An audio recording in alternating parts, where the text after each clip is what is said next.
Alright guys, welcome to For Life Auto. This is a 2011 Mazda CX-9, and today we're gonna be showing you how to take off the number plate light, guys.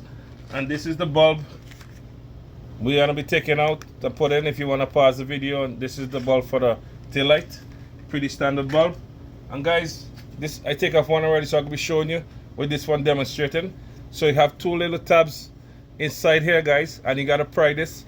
Because this, guys, if you don't know what you're doing, you could break this light and you probably need it. So you put it inside the hole and then you pry it to the light.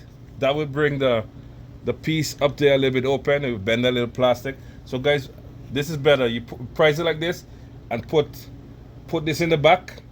And while you pry it to the left, if you're doing it on the right side, you pry to the left. And if you're doing the left side, you pry to the right. So while you pry to the left, you put this behind here. And you put a little pressure and you pop it forward. So that will take it out, guys, because it's kind of complicated. So I'm going to do it right now.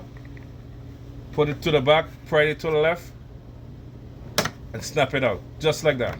And the other side is out already, guys, so you could just do the same thing here and pop it to the forward.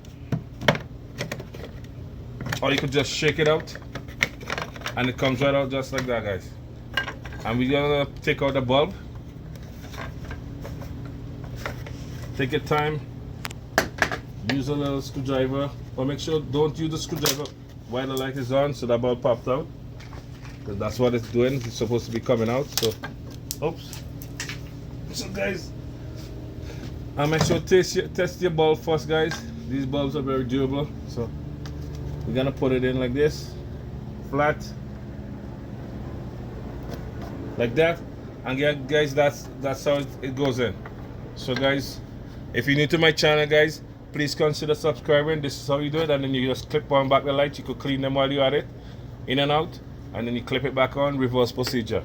Alright guys, thank you for watching, and don't forget to subscribe to For Life Auto. I will catch you on the next one, guys. I'm out.